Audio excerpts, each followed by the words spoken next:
आज हमारे साथ बैठे हुए हैं आम आदमी पार्टी के फर्रुखाबाद जिला अध्यक्ष इंजीनियर नीरज प्रताप साकी जी। बीजेपी लगातार आरोप लगा रही है कि मतलब भ्रष्टाचार कर रहे थे केजरीवाल, उसका उन्हें फल मिल गया है, तो इसका जवाब किस तरह से? इवन दो आपके जो झूठे आरोप माननीय केजरीवाल जी पे लगाए गए, जिस तरह शराब घोटाला तैयार किया गया, लोकसभा चुनाव से पहले पूरी की पूरी आम आदमी पार्टी की मुख्य लीडरशिप को उठाकर के जेल में डाल दिया गया, लोकतंत्र की जिस तरह से हत्या की गई।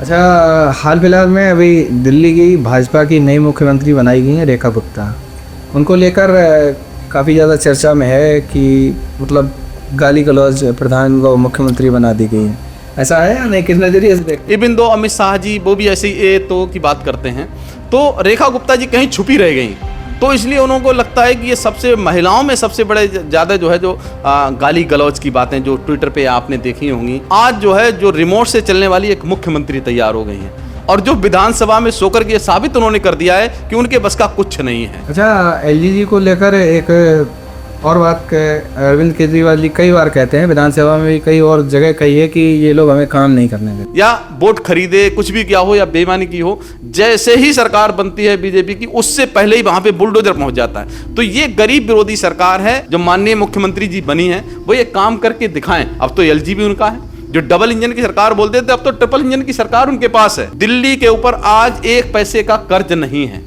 जबकि उत्तर प्रदेश के ऊपर जो है 9 लाख करोड़ रुपए कर्जा है।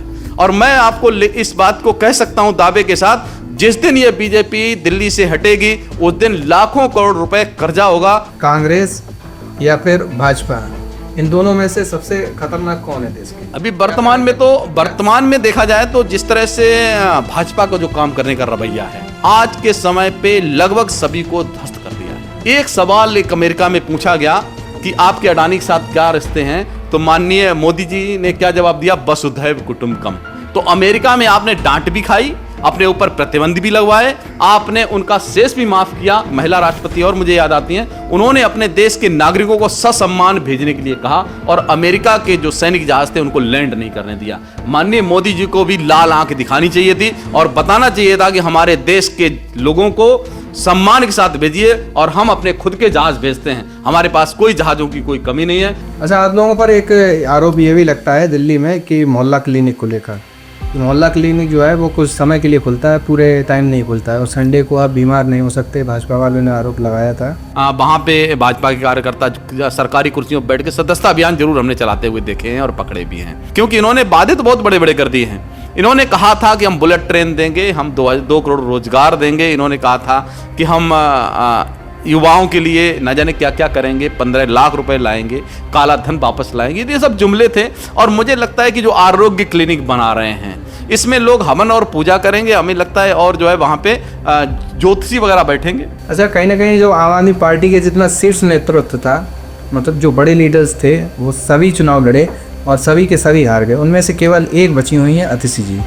तो क्या अतिशी जी अरविंद केजरीवाल जी की जगह ले सकती हैं या फिर? और एक महिला मुख्यमंत्री के सामने एक महिला प्रतिपक्ष और मजबूत प्रतिपक्ष, एक सोने वाली महिला, एक काम करने वाली महिला, उनके पास बहुत सारा अनुभव है, कई मंत्री पद पे काम किया उन्होंने, मुख्यमंत्री भी रही हैं और नेता प्रतिपक्ष हैं, और बखूबी मुझे पता है कि वो उस पे खरा उतरेंगी। बाबा साहब भीमराव अम्बेडकर जी की फोटो हटा करके अगर किसी की फोटो लगाई जाएगी तो आम आदमी पार्टी उसका विरोध करेगी। अगर कोई शहीद आजम की फोटो हटाने के काम करेगा तो आम आदमी पार्टी उनको याद दिलाएगी कि आजादी आपको आसानी से नहीं मिली। लेकिन भाजपा की भी सफाई आई है ना, वो लोग कह रहे हैं कि हमने फोटो को हटाया नहीं है। नहीं, आप तो उन्होंने पीछे से हटा के साइड में कर दिया। नहीं, आप साइड कर देंगे, आप क्या संविधान को उड़ा के साइड कर देंगे? ये भारतीय जनता पार्टी संविधान को साइड करने का काम कर रही है, ये भारतीय जनता पार्टी युवाओं को साइड करने का काम कर रही है, ये अंबानी और अडानी के लिए काम कर रही है, ये सबके सामने निकल के आ रहा है। अमेरिका में जाकर एक सवाल होता है तो प्रधानमंत्री जी बोलते हैं ये व्यक्तिगत मामला है। हाँ, आपका व्यक्तिगत मामला हो सकता है क्योंकि आपको उसके साथ संबंध है,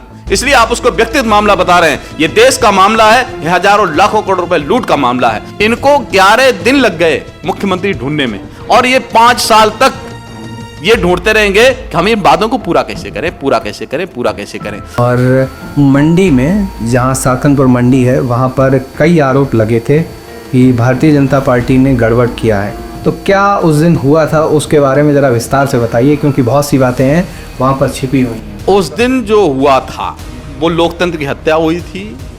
आम जनता, जैसा कि अंग्रेजों ने भी नहीं किया, लाठी डंडे इवन दो आपके आंसू गैस के गोले और मिर्ची बम तक चलाए गए, वो भी थोड़े बहुत नहीं, हमें लगता है कि लगभग 500 से 1000 के बीच चले हैं। और एक बड़े रैंक अधिकारी जो कि आईपीएस रैंक में आते हैं, उन्होंने मंडी रोड पे वो दहशत मचाई है जो एक शर्मनाक है। नमस्कार, बहुत बहुत स्वागत है आप सभी का एक बार फिर से INDC नेटवर्क के न्यूज़ चैनल पर। आज हमारे साथ बैठे हुए हैं आम आदमी पार्टी के फर्रुखाबाद जिला अध्यक्ष इंजीनियर नीरज प्रताप साकी जी। सर, बहुत बहुत स्वागत है। बहुत बहुत आभार INDC नेटवर्क फर्रुखाबाद। सर, हम जानते हैं कि आप आम आदमी पार्टी के जिला अध्यक्ष हैं और कई मतलब महीनों से, कई सालों से आप आम आदमी पार्टी के लिए काम कर रहे हैं। बाकी आपकी पहचान और भी किसी चीज़ से जुड़ती है, वो ये है कि आप विदेशों में भी आप गए हैं और आपने इंजीनियरिंग की पढ़ाई की है, तो उसके बारे में थोड़ा सा परिचय दीजिए, क्योंकि मुझे कम पता है, आप अपने बारे में बहुत अच्छे से। मैं भारतीय सेना में इंजीनियर दूरसंचार रहा हूं और as a peacekeeping force Israel, Syria, Jordan, Egypt में भी मुझे रहने का मौका मिला है। बान की मून साहब जो संयुक्त राष्ट्र के महासचिव जी हैं, उनके द्वारा मैं सम्मानित हूं। इसके अलावा जो है भारतीय सेना के अलावा मैंने रिलायंस जियो से लेकर भारतीय इन्फाटेल में भी काम किया है।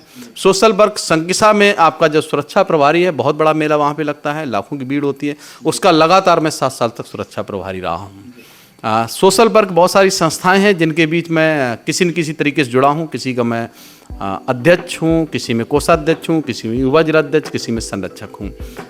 हिंदू मुस्लिम एकता के लिए विशेष तौर पे और बौद्धिस्ट लोगों के लिए विशेष तौर पे काम करता रहा हूँ। वर्तमान समय में आम आदमी पार्टी जिलाध्यक्ष हूँ। इससे पहले मैं विधानसभा फर्रुखाबाद से भी प्रत्याशी रहा हूँ जी।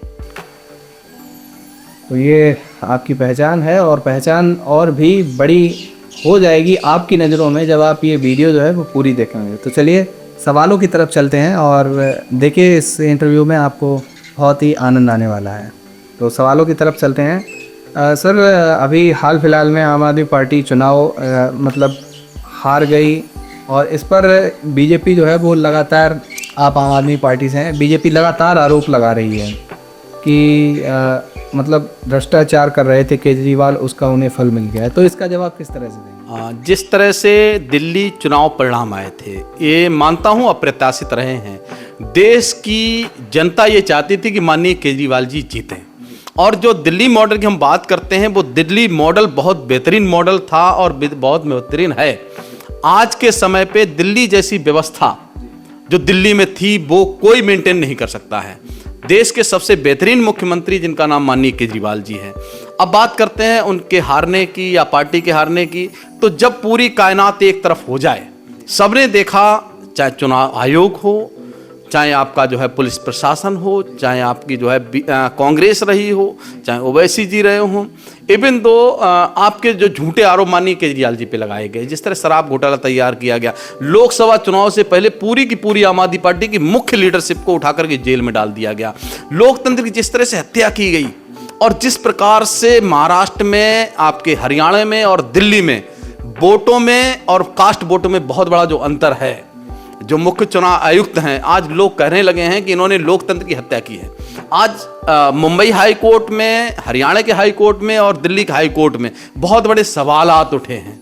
आज अमेरिका जैसा देश हमारे देश के माननीय प्रधानमंत्री जी को अपने सामने खड़े होकर प्रेस कॉन्फ्रेंस में कहता है ईवीएम के ऊपर सवाल उठा रहे हैं। वो खुद कहते हैं एलोन मस्क से मैंने बात की है और कंप्यूटर द्वारा किया गया कोई भी काम जिसके अंदर मल्टीपल ट्रांजैक्शंस होते हैं, वो चीजें सही नहीं हो सकती हैं। अभी तक माननीय केजरीवाल जी सवाल उठाते थे, संजय सिंह जी उठाते थे, पूरा विपक्ष सवाल उठाता था। आज अमेरिका जो कि टेक्नोलॉजी के ऊपर चल रहा है, एलोन मस्क जैसे लोग भी ईवीएम के ऊपर सवाल उठा रहे हैं।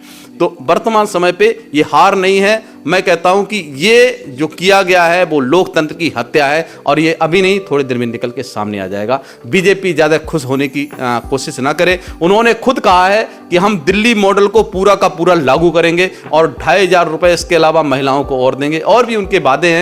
तो अभी तक वो एक भी वादे पर खरे नहीं उतरे हैं, और मुझे उम्मीद है जो मुख्यमंत्री सो करके विधानसभा में जो है कुछ करने वाली नहीं है, और पूरे दिल्ली को उन्होंने ठगने का काम किया है। हाँ, इतना जरूर है, बीजेपी का मॉडल झूठ का मॉडल है, और झूठ का मॉडल उत्तर प्रदेश में या दिल्ली में या पूरे देश में चलने वाला नहीं है। आज इनकी पोल खुल चुकी है। ये बेईमानी से, चुनाव आयोग की वजह से ये जीत रहे, और जीत नहीं रहे हैं, बेईमानी से सत्ता में है। अच्छा, हाल फिलहाल में अभी दिल्ली की भाजपा की नई मुख्यमंत्री बनाई गई हैं रेखा गुप्ता। उनको लेकर काफ़ी ज़्यादा चर्चा में है कि मतलब गाली गलौज प्रधान को मुख्यमंत्री बना दी गई है। ऐसा है या नहीं, किस नज़रिए से देखते हैं रेखा? नहीं, देखिए रेखा गुप्ता जी बीजेपी में एक नहीं है। एक पहले आया था कि दिल्ली में चल रहा था कि गाली गलौज की राजनीति चल रही थी, चाहे प्रवेश वर्मा जी हों, चाहे विदुड़ी जी हों, चाहे अन्य नेता हों। इवन दो अमित शाह जी वो भी ऐसे ही तो की बात करते हैं, तो रेखा गुप्ता जी कहीं छुपी रह गई। तो इसलिए उनको लगता है कि ये सबसे महिलाओं में सबसे बड़े ज़्यादा जो है जो गाली गलौज की बातें जो ट्विटर पे आपने देखी होंगी, ट्विटर पे, फेसबुक पे, व्हाट्सएप पे, इसके अलावा वीडियो जो उनके आए हैं वो खुद खींचातानी कर रही हैं, कुर्सियों को उठा के फेंक रही हैं और अब उनको मुख्यमंत्री बना दिया गया है। पहले वहां पे एलजी की सरकार चलती थी जो सरकार को डिस्टर्ब करने काम करते थे। आज जो है जो रिमोट से चलने वाली एक मुख्यमंत्री तैयार हो गई हैं और जो विधानसभा में सोकर के साबित उन्होंने कर दिया है कि उनके बस का कुछ नहीं है। जो एलजी साहब कह रहे थे कि हम सफाई कर रहे हैं यमुना की, तो यमुना को अगर देखा जाए तो हरियाणा के जो पानी है उससे गंदा हुआ है और दिल्ली के जो फैक्ट्रियां हैं, जबकि जो एनजीटी है आपका नेशनल ग्रीन ट्रिब्यूनल है, उनका काम है कि इन फैक्ट्रियों को बंद कराया जाए, रोका जाए। जो एलजी साहब कह रहे हैं कि हमने मशीनें लगा दी हैं, वो मशीनें तो कई महीनों और कई सालों से चल रही हैं, लगातार चल रही हैं। कृपया माननीय केजरीवाल जी के द्वारा किए गए कामों का क्रेडिट लेना बंद करें और आप बताएं कि अब आप जो अपने वादे किए गए हैं वो पूरा करेंगे कि नहीं करेंगे। अच्छा, एलजी जी को लेकर एक और बात अरविंद केजरीवाल जी कई बार कहते हैं, विधानसभा में भी कई और जगह कही है कि ये लोग हमें काम नहीं करने देते हैं। ये बात सही है कि या फिर केजरीवाल जी काम करना ही नहीं चाह रहे हैं, क्या है? देखिए, जिस प्रकार से एक मुख्यमंत्री को जेल में डाला गया, बाद में निकल के आया कि इन्होंने तो परमिशन ही नहीं ली। अब आप देखिए, एक वर्तमान मुख्यमंत्री को आपने जेल में डाल दिया और आप उनके छूटने के भी महीने 2 महीने बाद आप परमिशन ले रहे हैं कोर्ट से कि क्या एक वर्तमान मुख्यमंत्री को जेल में डाला जा सकता है? तो इससे ज्यादा खराब क्या हो सकता है? अब रह गई बात दूसरी चीज, दिल्ली में लगभग 1200 पेड़ काटने की बात हो रही थी और पेड़ पहले काट दिए गए, फिर जाकर के पेड़ काटने की परमिशन ली जा रही है। अभी इन्होंने झुग्गी झोपड़ी वालों से, लोगों से वोट लिए या वोट खरीदे, कुछ भी किया हो या बेईमानी की हो, जैसे ही सरकार बनती है बीजेपी की, उससे पहले ही वहां पे बुलडोजर पहुंच जाता है। तो ये गरीब विरोधी सरकार है, दबे कुचले लोगों की स्वास्थ्य सुविधाओं को, शिक्षा व्यवस्थाओं को, सबको एक खत्म करने वाले लोग हैं। इनके बस का काम करना नहीं है। माननीय केजरीवाल जी काम करने वाले व्यक्ति थे, उनको जितना डिस्टर्ब किया गया है, सिर्फ उनको परेशान करने का तरीका एलजी साहब ढूंढ रहे थे और लगातार, अब तो इनकी सरकार है ना, अब हम थोड़ा आगे बढ़ते हैं। जो माननीय मुख्यमंत्री जी बनी है वो ये काम करके दिखाएं। अब तो एलजी भी उनका है, जो डबल इंजन की सरकार बोलते थे अब तो ट्रिपल इंजन की सरकार उनके पास है। भाई, दिल्ली में भी गवर्नमेंट है, एलजी भी आपके पास है और केंद्र सरकार भी आपके पास है। आपके पास पूरा मौका है। दिल्ली के ऊपर आज 1 पैसे का कर्ज नहीं है, जबकि उत्तर प्रदेश के ऊपर जो है 9 लाख करोड़ रुपए कर्जा है। और मैं आपको इस बात को कह सकता हूं दावे के साथ, जिस दिन ये बीजेपी दिल्ली से हटेगी उस दिन लाखों करोड़ रुपए कर्जा होगा और लगभग ये शिक्षा व्यवस्थाएं, स्वास्थ्य व्यवस्थाएं या महिलाओं को, बच्चों को दी जाने वाली सुविधाएं ध्वस्त हो चुकी होंगी। अच्छा, जिस तरह से दिल्ली चुनाव में मतलब कुछ बदलाव हुए हैं, क्या वो कारण बन सकते हैं, बने हैं? दिल्ली में आम आदमी पार्टी के हारने के एक सबसे बड़ी सीट जो है रही है पड़पड़गंज विधानसभा। वहाँ से मनीष सिसोदिया जी लड़ते थे, वहाँ से हटे और वहाँ से एक टीचर दो काफ़ी प्रसिद्ध है अवध ओझा जी उन्हें बुलाया गया, उस सीट से लड़ाया गया। क्या ये वजह रही है? क्योंकि दोनों सीटें हार गए, अवध ओझा जी भी नहीं जीते और पड़पड़गंज से जो लड़के थे मनीष सिसोदिया जी वो भी नहीं जीते हैं। देखिए क्या वजह रही? हाँ, अब यहाँ पे देखिए, जिस तरह से माननीय केजरीवाल जी ने सवाल उठाए थे, जिस तरह से महाराष्ट्र के अंदर वोटों को काटा गया और बीजेपी के वोटों को बढ़ाया गया, एक लास्ट के 1 घंटे के अंदर 59 लाख वोट डाले गए, जिसके ऊपर सवाल है और सवाल होने के बाद चुनाव आयोग उसमें जवाब नहीं दे पा रहा है। उसी तरह से दिल्ली में, हम नई दिल्ली सीट की बात करें, वहां पे लगभग 18,000 वोटों की हेराफेरी की गई है, जिसमें से लगभग 10,500 वोट काटे गए और 7,500 वोट बढ़ाए गए। अब देखिए, माननीय केजरीवाल जी के जो जीत और हार का अंतर है वो माइनर है और उसमें भी आपका जो है जो संदीप दीक्षित जी हैं उनकी वजह से भी कुछ वोट कटे हैं। हाँ, मानता हूं कुछ गलतियां हुई हैं, लेकिन चुनाव आयोग ने जो काम किया है, उन्होंने जो वोट काटने का और वोट बढ़ाने का जो सिलसिला जिसके सवाल उठाए गए थे वो चुनाव आयोग ने किया। इसके अलावा जो आपकी पूरा पुलिस और प्रशासन का इस्तेमाल हुआ है, जब दिल्ली की वोटिंग हो रही थी उस दौरान 57.88% वोट पड़े थे और जो अगले काउंटिंग वाले दिन मतलब 6 तारीख के बाद 7 और 8 तारीख को 2 और 2-4% वोट बढ़ाए गए, जबकि बीजेपी और आम आदमी पार्टी के बीच का अंतर है 2.2% का है। अगर उसको ही कम कर दिया जाए तो आम आदमी पार्टी को बहुत अच्छा वोट परसेंटेज मिला है। अगर वो 4% का अगर सही तरह रिकवर होता तो आम आदमी पार्टी पूर्ण रूप से सत्ता में होती। हाँ, इतना मानता हूं कि कांग्रेस की वजह से लोग हमारी 15 सीटें हैं जो कि दिक्कत में आई हैं और उनकी वजह से भी बहुत फर्क पड़ा है। अच्छा, कांग्रेस को लेकर कांग्रेस और आम आदमी पार्टी की लड़ाई जो है वो कहीं ना कहीं इंडिया गठबंधन जब बना था 2024 लोकसभा के दौरान, उस टाइम तो सारे दल एक साथ थे। बीजेपी के जो अपने दल थे हुए थे, लेकिन आम आदमी पार्टी और कांग्रेस एक साथ थी। लेकिन जैसे ही दिल्ली का चुनाव पास में आया वैसे ही आरोप प्रत्यारोप लगने लगे। राहुल गांधी केजरीवाल के ऊपर लगा रहे आरोप और केजरीवाल राहुल गांधी के ऊपर आरोप लगा रहे। कई गंगा जो यमुना है उसकी सफाई को लेकर भी कई वीडियो बनाएंगे जो राहुल गांधी हैं। तो इसको लेकर क्या कहेंगे, क्या वजह रही कि जो इंडिया ब्लॉक से ये आम आदमी पार्टी और कांग्रेस दोनों आपस में एक दूसरे से भिड़ने लगी? जो लोकसभा चुनाव था, माननीय मोदी जी को ये पता था कि इंडिया गठबंधन में माननीय केजरीवाल जी की बहुत बड़ी अहम भूमिका है, तो इन्होंने क्या किया, उससे पहले ही माननीय केजरीवाल जी को उठा करके जेल में डाल दिया। जबकि माननीय केजरीवाल जी पहले ही आशंका जता चुके थे कि जैसे ही मैं ईडी के सामने पेश होऊंगा मुझे जेल में डाल दिया जाएगा, क्योंकि हाँ, इनका जो है प्लानिंग पहले से ही थी बीजेपी की। किसी तरह से देखिए, जिस चीज से खतरा होता है उसी को दबाया जाता है। आज के समय पे माननीय केजरीवाल जी प्रधानमंत्री के प्रबल दावेदार हैं और ये आ भी रहा था, सर्वे में भी आ रहा था कि 100 में से 24% जो प्रतिशत है वोट का वो माननीय केजरीवाल जी के था और राहुल गांधी जी को लगभग 12% लोग जो है पसंद करते थे। तो इसीलिए उन्होंने क्या किया कि इस माननीय केजरीवाल जी IITians हैं, पढ़े लिखे व्यक्ति हैं, एक अच्छे प्रदेश के मुख्यमंत्री हैं और राष्ट्रीय पार्टी के राष्ट्रीय संयोजक हैं। तो उनको लगा कि अगर हम इसको जेल में डाल देते हैं तो पूरा इंडिया गठबंधन जो है वो दबाव में होगा, और वास्तव में हुआ भी कुछ ऐसा ही। जो पार्टी 400 पार की बात कर रही थी उसको 240 पहुंचने में भी उसके हाथ पैर फूल गए। और आप सबने देखा कि लगभग आपकी 79 सीट्स अकेले चुनाव आयोग ने जो 1,07,00,000 वोट बढ़ाए उसकी वजह से आई हैं, और इसके अलावा आपकी 30-40 सीटें हैं वो बेईमानी की हैं जो प्रशासन के बेजा इस्तेमाल की वजह से आई हैं। तो बीजेपी को पूर्ण बहुमत तो है ही नहीं, ये अल्पमत में है, इनकी 100 से 120 या 130 सीटें आ रही हैं अगर देखा जाए तो। अच्छा, जिस तरह से अगर उत्तर प्रदेश में अगर बसपा ना होती तो भाजपा जो है वो उत्तर प्रदेश से लोकसभा चुनाव में बिल्कुल ख़त्म हो जाती, और इसी तरह से जो रोल उत्तर प्रदेश में बसपा ने निभाया वही रोल मुझे लगता है कि कहीं ना कहीं कांग्रेस ने आम आदमी पार्टी के साथ किया है। कि अगर कांग्रेस अगर दिल्ली चुनाव में ना होती तो आम आदमी पार्टी वो जीत सकती थी, ऐसा है या नहीं है? नहीं, देखिए ऐसा है, आम आदमी पार्टी वहाँ पे जो बहुमत था 62 और 8 पे थी। जो पहला चुनाव था हम लोग 28 सीटें जीते थे, दूसरे में हम लोग 67 और 3 जीते थे। अन्य में अगला जो चुनाव हुआ था, जो लास्ट चुनाव हुआ था, उसमें आपका हम लोग 62 और 8 पे थे। तो उम्मीद ये थी कि जनता आम आदमी पार्टी के साथ पूर्ण रूप से है।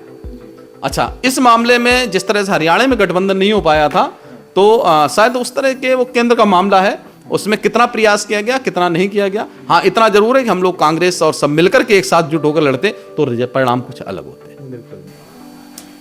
अच्छा, एक सवाल ये कि सबसे ज़्यादा जो है आप कांग्रेस या फिर भाजपा, इन दोनों में से सबसे खतरनाक कौन है देश के लिए?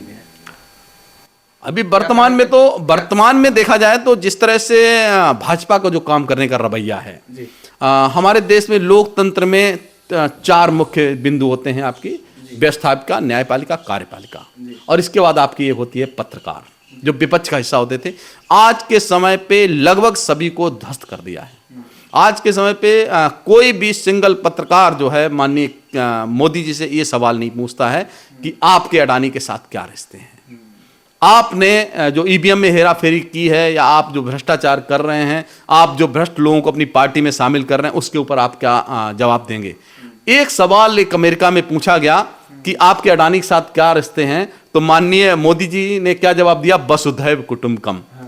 अब देखिए, जब परीक्षा में सीधा सवाल पूछा गया अडानी से आपके क्या रिश्ते हैं और आप उसको घुमाए फिरा के जवाब देंगे, तो इसका मतलब यह है कि जो एग्जामिनर है वो तो आपको 0 मार्क देगा। तो अमेरिका में आपने डांट भी खाई, अपने ऊपर प्रतिबंध भी लगवाए, आपने उनका शेष भी माफ किया, और इसके बाद अपने देश के जो नागरिक हैं उनको अमेरिका लगातार जबकि छोटा सा देश आपका जो है कोलंबिया है, उनके राष्ट्रपति ने, एक महिला राष्ट्रपति और मुझे याद आती हैं, उन्होंने अपने देश के नागरिकों को ससम्मान भेजने के लिए कहा और अमेरिका के जो सैनिक जहाज थे उनको लैंड नहीं करने दिया। माननीय मोदी जी को भी लाल आंख दिखानी चाहिए थी और बताना चाहिए था कि हमारे देश के लोगों को सम्मान के साथ भेजिए और हम अपने खुद के जहाज भेजते हैं। हमारे पास कोई जहाजों की कोई कमी नहीं है, ना हमारे पास पैसे की कमी है, और हमारे नागरिकों का सम्मान सर्वोपरि होना चाहिए, जो माननीय मोदी जी ने कंप्रोमाइज किया है।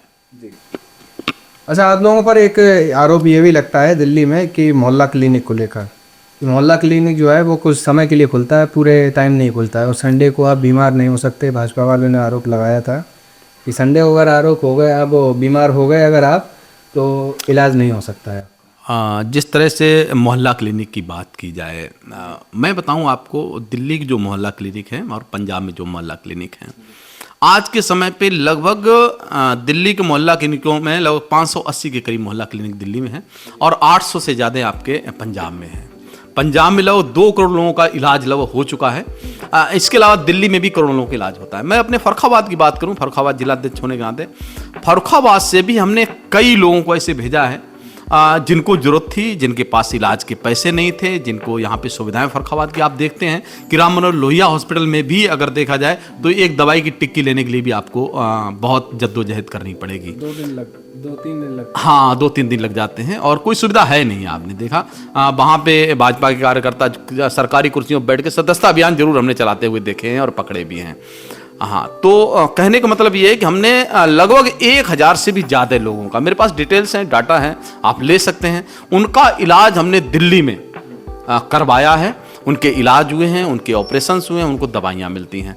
हमारे कई मित्र, हमारे संस्था के लोग वहाँ पे मौजूद हैं जो समाज सेवी हैं, उनसे मैंने बात की तो वो खुद कहते हैं कि दिल्ली में जो मोहल्ला क्लिनिक है, मैं बताऊँ आपको, एक सरकारी नौकर है रेलवे में, वो खुद कहते हैं कि मैं अगर जीवित हूं तो मोहल्ला क्लिनिक की वजह से हूं, क्योंकि मेरी हर हफ्ते लगभग 2400-2500 रुपए की दवा आती है।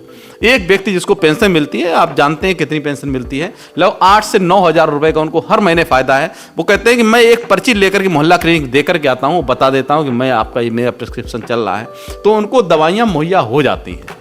अब ये भाजपा सरकार मुहैया करा पाएगी या नहीं करा पाएगी, ये उनके विषय है, क्योंकि इन्होंने वादे तो बहुत बड़े बड़े कर दिए हैं।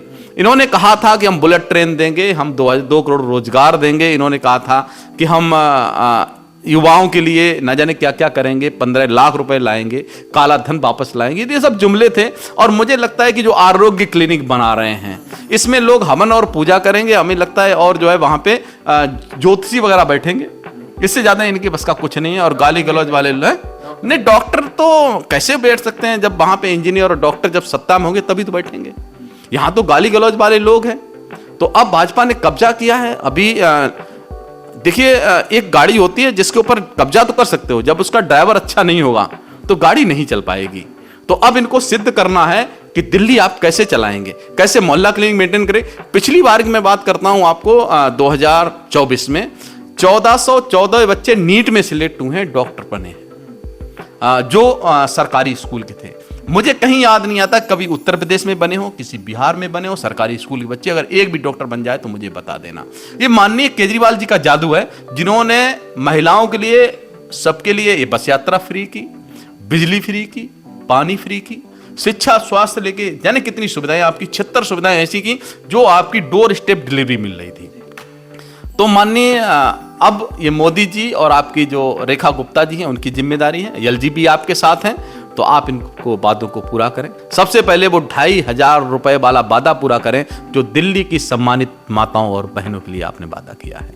अभी हाल फिलहाल में जो अतिशी जी हैं, जो मुख्यमंत्री रही हैं, उसके देखते देखते तो मुझे लगता है उन्हीं को देख के महिला मुख्यमंत्री भाजपा ने बनाया। अच्छा, कहीं ना कहीं जो आम आदमी पार्टी के जितना शीर्ष नेतृत्व था, मतलब जो बड़े लीडर्स थे, वो सभी चुनाव लड़े और सभी के सभी हार गए। उनमें से केवल एक बची हुई है अतिशी जी। तो क्या अतिशी जी अरविंद केजरीवाल जी की जगह ले सकती हैं, या फिर आने वाले टाइम में अतिशी जी का क्या फ्यूचर रहेगा? नहीं, देखिए, ये तो केंद्रीय नेतृत्व के ऊपर है।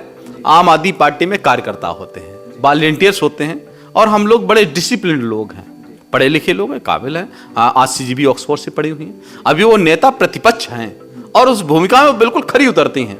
और एक महिला मुख्यमंत्री के सामने एक महिला प्रतिपक्ष और मजबूत प्रतिपक्ष, एक सोने वाली महिला, एक काम करने वाली महिला। उनके पास बहुत सारा अनुभव है, कई मंत्री पद पे काम किया उन्होंने, मुख्यमंत्री भी रही हैं और नेता प्रतिपक्ष हैं, और बखूबी मुझे पता है कि वो उस पर खरा उतरेंगी। सबसे पहले उन्होंने पहली मांग रखी है कि 2500 रुपए आपने जो वादा किया था वो उसका पूरा करें। दूसरी बात है कि माननीय मुख्यमंत्री जो आपकी रेखा गुप्ता जी हैं, उन्होंने अभी जो एक काम किया है कि बाबा साहब भीमराव अंबेडकर जी संविधान निर्माता हैं, जिनको दुनिया पूछती है, जिनको दुनिया मानती है, भारत के संविधान लिखने वाले व्यक्ति हैं। सरदार भगत सिंह जी, जिनका आजादी में बहुत बड़ा योगदान है, जिन्होंने फांसी को चूम लिया था 23 साल की उम्र में, ऐसे व्यक्ति की फोटो, ऐसे महापुरुषों की फोटो जिनके आदर्शों में भारत चलता है, उनको उठाकर उन्होंने साइड कर करके जीवित व्यक्ति जिनका जो है कोई हमें नहीं लगता कोई अस्तित्व है, जिनके ऊपर बहुत सारे भ्रष्टाचार के आरोप हैं, जिन्होंने माननीय प्रधानमंत्री जी की फोटो लगा ली है, राष्ट्रपति महोदया की, अन्य किसी की, मुझे किसी फोटो कोई आपत्ति नहीं है, लेकिन बाबा साहब भीमराव अंबेडकर जी की फोटो हटा करके अगर किसी की फोटो लगाई जाएगी तो आम आदमी पार्टी उसका विरोध करेगी। अगर कोई शहीद आजम की फोटो हटाने के काम करेगा तो आम आदमी पार्टी उनको याद दिलाएगी कि आजादी आपको आसानी से नहीं मिली, ऐसे लोगों की शहादत देने के बाद ये आजादी मिली है, और उनका सम्मान करना हमारे एक एक व्यक्ति का, नागरिक का फर्ज है, और हम लोग उनके सम्मान को कभी कम नहीं होने देंगे। लेकिन भाजपा की भी सफाई आई है ना, वो लोग कह रहे हैं कि हमने फोटो को हटाया नहीं है, बस उनका जब वो मुख्यमंत्री थी तो हम अपने हिसाब से चला रहे थे, अब हम मुख्यमंत्री हैं तो हम अपने हिसाब से चलाएंगे। नहीं, आप तो उन्होंने पीछे से हटा के साइड में कर दिया। नहीं, आप साइड कर देंगे, आप क्या संविधान को उड़ा के साइड कर देंगे? ये भारतीय जनता पार्टी संविधान को साइड करने का काम कर रही है, ये भारतीय जनता पार्टी युवाओं को साइड करने का काम कर रही है, ये अंबानी और अडानी के लिए काम कर रही है, ये सबके सामने निकल के आ रहा है। अमेरिका में जाकर एक सवाल होता है तो प्रधानमंत्री जी बोलते हैं ये व्यक्तिगत मामला है। हाँ, आपका व्यक्तिगत मामला हो सकता है क्योंकि आपको उसके साथ संबंध है, इसलिए आप उसको व्यक्तिगत मामला बता रहे हैं। ये देश का मामला है, ये हजारों लाखों करोड़ रुपए लूट का मामला है, ये युवाओं के रोजगार छीने जाने का मामला है, ये काले धन का मामला है, हमारे देश के लोगों को, नागरिकों को रिश्वत देने का मामला है, हमारे देश की खदानों को लूटने का मामला है। ये व्यक्तिगत मामला नहीं हो सकता है। वहां पे माननीय प्रधानमंत्री जी जवाब नहीं देते हैं। आप देश के अंदर आप मीडिया खरीद सकते हैं, लेकिन आप सोशल मीडिया को नहीं खरीद सकते, आप जैसे चैनल वालों को नहीं खरीद सकते, हमारे जैसे लोगों को नहीं खरीद सकते, आम आदमी पार्टी की बैलेट नहीं खरीद सकते। आप बेईमानी से चुनाव जरूर जीत सकते हैं, लेकिन आप वो वादे पूरे नहीं कर सकते, आप काम नहीं कर सकते। आज के समय पे देश सबसे बड़े कर्ज में डूबा, ये सच्चाई है। आज के समय पे सबसे ज्यादा युवा बेरोजगार है, ये सच्चाई है। आज के समय पे सबसे बड़े भ्रष्टाचारी भाजपा में शामिल हैं, जिनको कहते थे चक्की पीसिंग, वो जाकर के भाजपा में उतना बड़ा पद ले लेते हैं। सबसे पहले बीजेपी भ्रष्टाचार की बात करती है, बाद में भ्रष्टाचारियों को माला पहनाने का काम करती है। तो ये भ्रष्टाचारियों के साथ खड़े हैं, देश के युवाओं के विरोधी हैं। ये व्यक्तिगत मामला नहीं है, हमारे देश का मामला है। हम सरदार भगत सिंह जी के बच्चे हैं, हम परम पूज्य बाबा साहब के अनुयायी हैं, उनको मानने वाले हैं, उनके आदर्शों पर चलने वाले हैं। हम देश को गुलाम नहीं होने देंगे। तानाशाहों के समझ में आना चाहिए कि अब तानाशाही का समय समाप्त होने वाला है और समाप्त हो चुका है। देश 1947 से आजाद है और आजाद रहेगा। अच्छा, आने वाले टाइम में अभी हाल फिलहाल में ये चुनाव हुए हैं, दिल्ली जो है, दिल्ली से आम आदमी पार्टी जा चुकी है, लेकिन कुछ नेता जो है वो जा नहीं चुकी है। नेता देखिए, दिल्ली में हम विपक्ष में हैं, वहाँ अच्छा विपक्ष में है, लेकिन वो जो विपक्ष के लोग हैं वो ये कह रहे हैं कि आम आदमी पार्टी अब खत्म हो चुकी है। अब आम आदमी पार्टी की 27 साल बाद, क्या जिस तरह से 27 साल बाद भाजपा आई है, अब 27 साल बाद नहीं 50-60 साल लग जाएंगे, उसके बाद आम आदमी पार्टी दिल्ली में उतरेगी। आज के समय पे भाजपा को अगर किसी से डर है तो माननीय केजरीवाल जी से है, आम आदमी पार्टी से है। अब ये कह रहे थे कि पंजाब में भी खत्म हो गई, हम वहां भी तोड़ लेंगे। इन्होंने बहुत प्रयास किया है, और मैं बताऊं आपको, आम आदमी पार्टी सबसे कम समय में राष्ट्रीय पार्टी बनी है, और आज भी राष्ट्रीय पार्टी है। आज भी हमारे दिल्ली में 22 विधायक मौजूद हैं, और दिल्ली में जो 31वीं सरकार चलती है एमसीडी पे, हम लोगों का ऑलरेडी भी हम लोग वहां पे मौजूद है, हमारी वहां पे शासन है आम आदमी पार्टी का। दूसरी बात आप कहें कि आज जो भाजपा कहती थी कि हम वादे पूरे करेंगे, आप झूठी बातें करके आ तो गए सत्ता में, लेकिन अब आप सत्ता में रहेंगे नहीं, क्योंकि जनता ने आपके खिलाफ, मैं बताऊं आपको, आज बीजेपी के ऊपर बहुत बड़ा प्रेशर है। इनको 11 दिन लग गए मुख्यमंत्री ढूंढने में, और ये 5 साल तक ये ढूंढते रहेंगे कि हम इन वादों को पूरा कैसे करें, पूरा कैसे करें, पूरा कैसे करें। और मैं बोलता हूं, मजबूत विपक्ष होने के नाते आम आदमी पार्टी इनसे प्रत्येक वादा पूरा करवाएगी। और अब ये माननीय रेखा गुप्ता जी और माननीय गृह मंत्री जी, माननीय प्रधानमंत्री जी और पूरी जो ट्रिपल इंजन की सरकार है वो ये सोचे कि हमने शिक्षा, स्वास्थ्य और जो 2,500 रुपए जो दिल्ली के जो आम आदमी पार्टी का जो मॉडल है उसको आपने स्वीकार किया है और पूर्ण रूप से स्वीकार किया कि हम उसमें किंतु परंतु नहीं लगाएंगे और पूरा का पूरा दिल्ली मॉडल को हम लागू करेंगे। तो पहले दिल्ली मॉडल माननीय केजरीवाल जी का मॉडल है, यह आदर्श मॉडल है और उसको आपने लागू करने की बात की है। तो मैं कह रहा हूं यदि आप ये दिल्ली मॉडल पूरे दिल्ली में लागू कर रहे हैं, जिस वादे आपने किए 2,500 रुपए के, ये पूरे देश में लागू कर दीजिए। हम तो आपका स्वागत करेंगे कि हमारे प्रत्येक माता बहन को, जो हमारे लगभग 60-70 करोड़ महिलाएं हैं पूरे देश को, उनको 2,500 रुपए उनको मिल पाए। और दिल्ली में जो आपकी बिजली है, पानी है, स्वास्थ्य है, ऐसा पूरे देश में लागू है। तो भाजपा के हाथ में सब कुछ है, कर सकते हैं, करके दिखाएं। अच्छा, आने वाले टाइम में हाल फिलहाल में अभी इलेक्शन 2024 का हो गया, दिल्ली का भी इलेक्शन हो गया, अब इसके बाद उत्तर प्रदेश में जिला पंचायती का भी चुनाव आने वाला है, विधायकी का भी आने वाला है, उसके लिए आपकी क्या तैयारियां हैं? देखिए, अभी हमारी माननीय संजय सिंह जी से जो वार्ता हुई थी, मीटिंग हुई थी अभी लखनऊ में, प्रदेश कार्यकारिणी प्लस आपके सभी जिलाध्यक्ष सब मौजूद थे। आम आदमी पार्टी पूरे दमखम के साथ जिला पंचायत चुनाव, बीडीसी चुनाव, जो भी उसमें सहभागिता है पूरी करेगी। जहां तक जिला पंचायत चुनाव की बात है या नगर निकाय चुनाव की बात है, आम आदमी पार्टी पूरी तैयार है, स्पेशली फर्रुखाबाद पूरी तरह तैयार है। जिला पंचायत की 30 सीटों पर आम आदमी पार्टी मजबूती के साथ चुनाव लड़ेगी और कई हमारे पदाधिकारी जो आज से पहले से तैयारी कर रहे हैं वो उन सीटों पर लड़ेंगे। अन्य अच्छे प्रत्याशियों की तलाश में हैं जो आम आदमी पार्टी की नीतियों से प्रभावित हैं, दिल्ली मॉडल से प्रभावित हैं, माननीय केजरीवाल जी के ईमानदारी से प्रभावित हैं, वो जरूर संपर्क करेंगे और बहुत से लोग संपर्क में हैं। आम आदमी पार्टी जैसे नगर निकाय चुनाव आपने देखे होंगे, जितना बेहतरीन हम लोगों ने प्रदर्शन किया है, अगर देखा जाए तो ग्रोथ के हिसाब से कई पार्टियों से हम बहुत बेहतर हैं और आगे और बेहतर होने का हम प्रयास करेंगे। अच्छा, आने वाले टाइम में अभी आप कह रहे हैं कि चुनाव अच्छी तरह से लड़ेंगे। हाल फिलहाल में 2024 लोकसभा चुनाव हुआ था फर्रुखाबाद में, और मंडी में, जहां साकनपुर मंडी है, वहां पर कई आरोप लगे थे कि भारतीय जनता पार्टी ने गड़बड़ किया है और कहीं ना कहीं मुझे लगता है कि आसपास आप ही का घर है सबसे नज़दीक एक जिलाध्यक्ष के तौर पे और राजनीतिक पार्टी के जिलाध्यक्ष होने के तौर पे। तो क्या उस दिन हुआ था, उसके बारे में ज़रा विस्तार से बताइए, क्योंकि बहुत सी बातें हैं वहाँ पर छिपी हुई हैं। उस दिन जो हुआ था वो लोकतंत्र की हत्या हुई थी।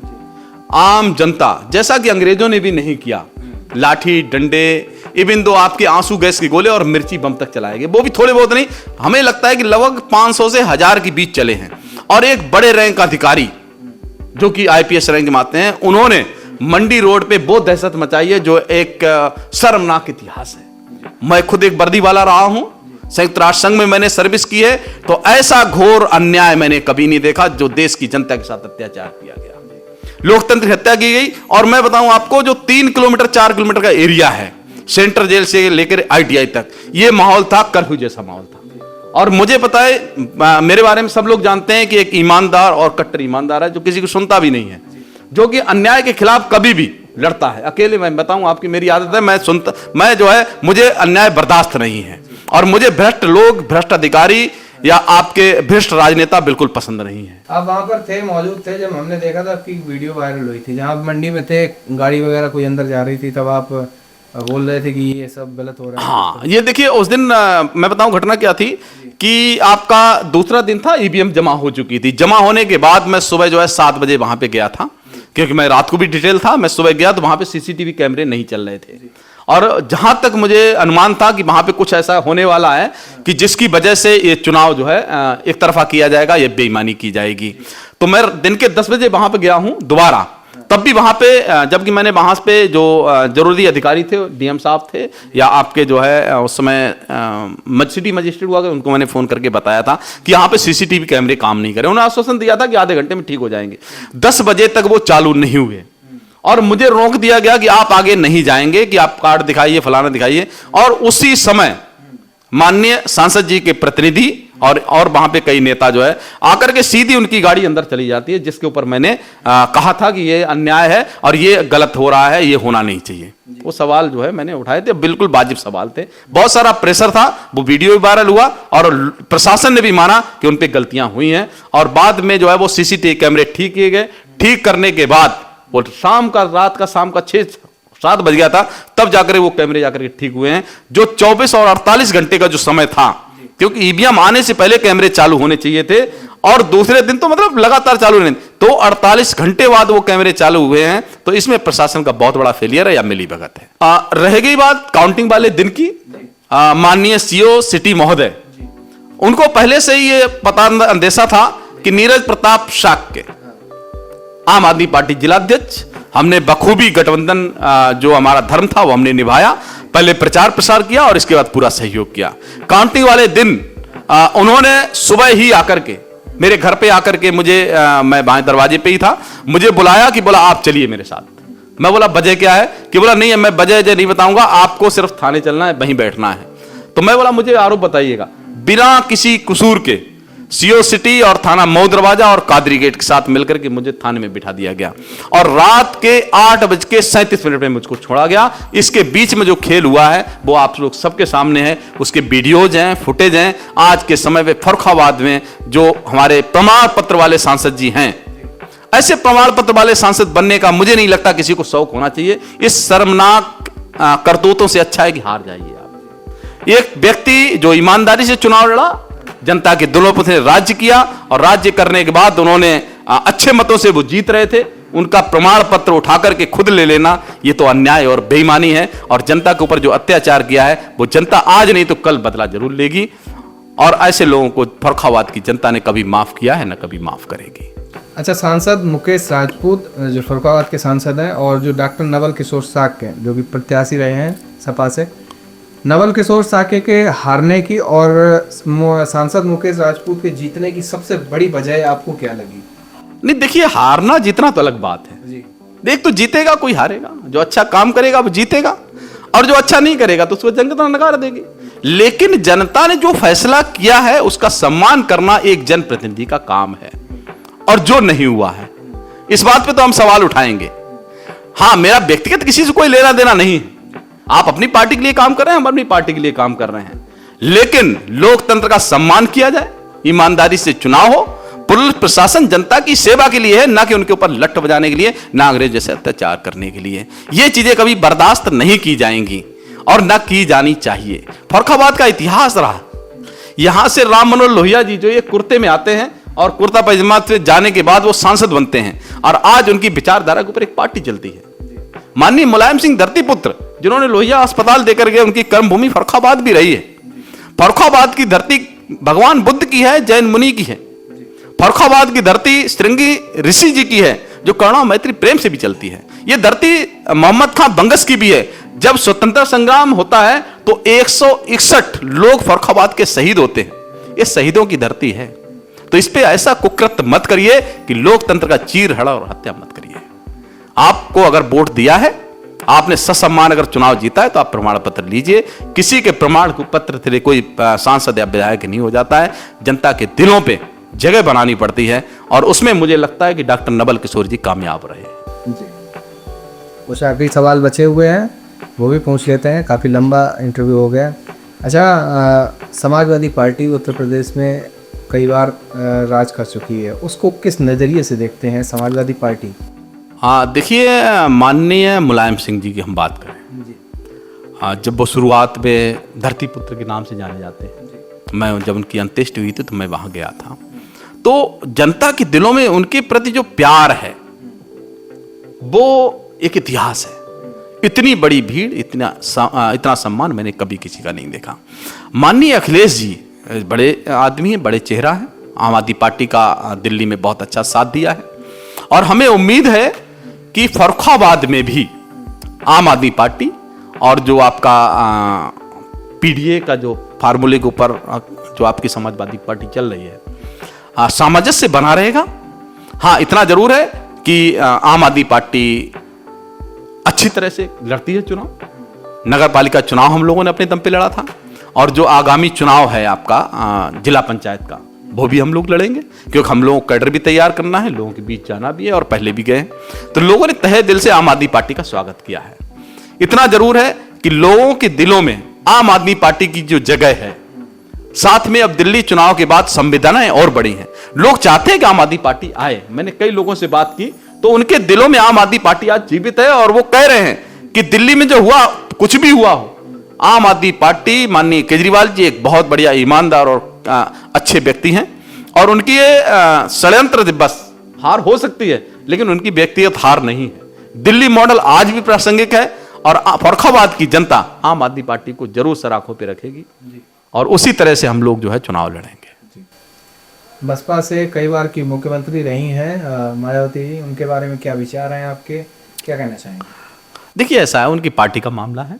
वैसे हम इतना जरूर इत्तेफाक रखते हैं कि बहन कुमारी मायावती जी, उनका जीवन बहुत अच्छा रहा है। उन्होंने बहुत सारे नेताओं को पहचान दी है, अच्छे अच्छे लोग तैयार किए हैं, लेकिन इतना जरूर है कि विचारधारा बहुत महत्वपूर्ण है। आज के समय पे दिल्ली में जो आपकी बहुजन समाज पार्टी है वो लगभग शून्य की तरफ है, 1% वोट भी नहीं आए हैं और उत्तर प्रदेश में भी इनकी एक भी सीट नहीं है और ये लगातार है, तो कुछ न कुछ कमियां जरूर रही होंगी। इस वजह से बहन जी के ऊपर व्यक्तिगत तौर पे मैं उनका बहुत बड़ा सम्मान करता हूं और बहन जी बहुजन विचारधारा की बहुत अच्छी एक नेता हैं। भाजपा के मुख्यमंत्री, उत्तर प्रदेश के मुख्यमंत्री, कई बार मतलब 2 बार के मुख्यमंत्री होने के बाद उनके लिए आपके क्या विचार हैं योगी आदित्यनाथ जी के बारे में, क्या कहेंगे? वर्तमान समय पे जो योगी जी हैं, देखिए बड़ी बड़ी बातें करना बहुत आसान काम है कि मैं धर्म की बात करता हूँ, मैं उसकी बात करता हूँ, मैं विश्व गुरु बनाऊंगा, मैं उत्तर प्रदेश सबसे बड़ी इकोनॉमी बनाऊंगा।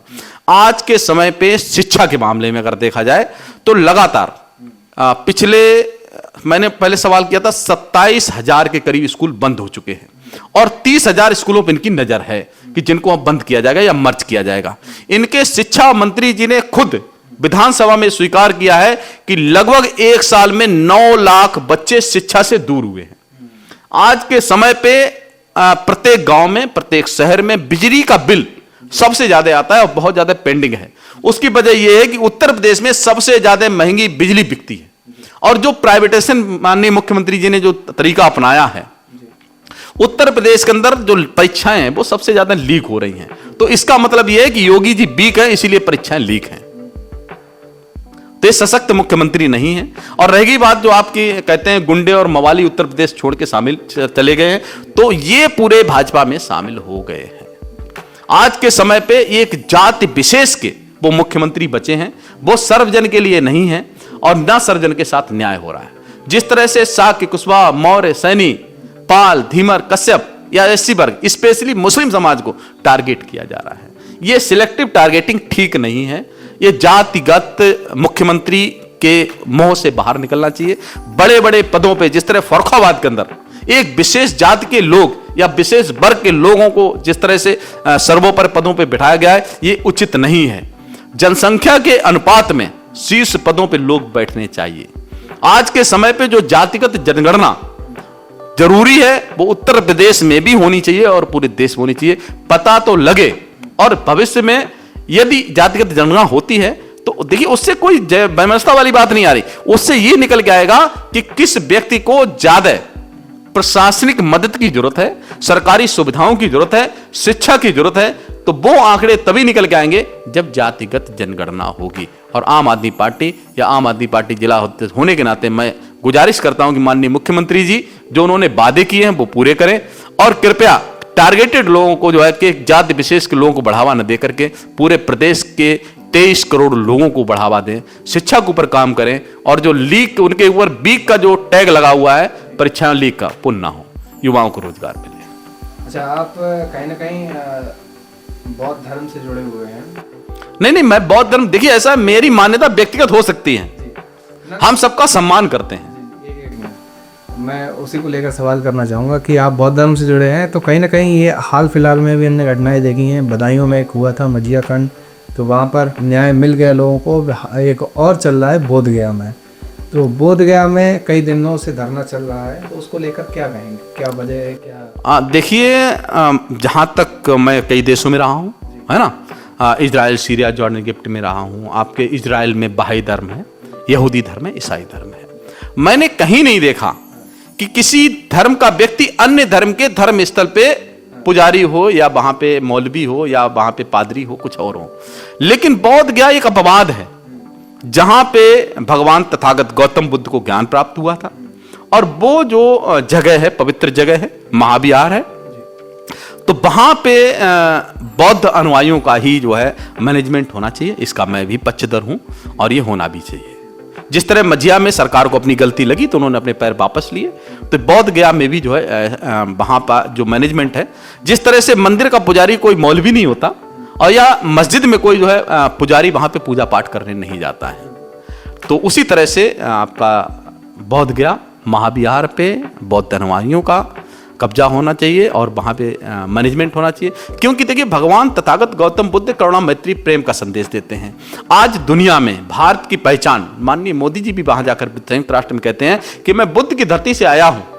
अगर माननीय मोदी जी बुद्ध की धरती से आए हैं, उनके आदर्शों पर चलने वाले हैं, तो भगवान तथागत गौतम बुद्ध के विचारों का आदर करना चाहिए और भगवान गौतम बुद्ध की ज्ञान स्थली और संविधान का पूरी तरह से पालन और सम्मान करना चाहिए।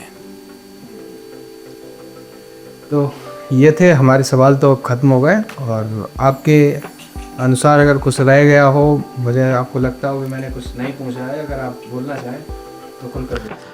बहुत बहुत आभार INDC नेटवर्क, आपने जो सवालात किए, हम आपकी प्रशंसा करेंगे कि आप जो है सही लोगों की आवाज़ जनता के बीच उठा रहे हैं। और आज के समय पे जो देश के अंदर जो चौथा स्तंभ है पत्रकारिता, वो लगभग नष्ट हो चुका है। लोग गोदी मीडिया कहने लगे हैं, लोग सवालात करने लगे हैं, लोग बुरा भला कहते हैं। हमें भी दर्द होता है। मैं ये चाहता हूं कि जो INDC नेटवर्क है वो एक ईमानदार, कर्मठ और सवाल करने वाला, जो जनता के हक की लड़ाई होती है, जिस तरह से वकील हक की लड़ाई लड़ते हैं, उसी तरह से मीडिया भी नेताओं से सवाल करे, जो जिम्मेदार है उनसे सवाल करे, और आप उस पर सवाल करें। बहुत बहुत धन्यवाद, बहुत बहुत आभार। INDC नेटवर्क, हमारी तरफ से आपकी पूरी टीम को बहुत बहुत हार्दिक बधाई और शुभकामनाएं। धन्यवाद। तो ये आपने देखा किस तरह से ये इंटरव्यू चला, और आप लोगों ने जाने सवाल जो हमने किए उसका बहुत ही अच्छे तरह से इंजीनियर नीरज प्रताप साकी जी ने जवाब दिया। और आप लोगों को क्या लगता है कि आम आदमी पार्टी के बारे में और इस पूरी वीडियो में जो सवाल हुए हैं, या फिर वीडियो से लेकर आपकी कोई भी राय है तो नीचे कमेंट में दे सकते हैं। और जो भी आपकी कमेंट आप करना चाहें कमेंट कर सकते हैं, और इस वीडियो को शेयर कीजिए। और बहुत धन्यवाद आप सभी लोगों का, जो आप लोगों ने इतना समय दिया, इतना इंटरव्यू इतना लंबा देखा। बहुत बहुत धन्यवाद। जय हिंद। INDC नेटवर्क, धन्यवाद।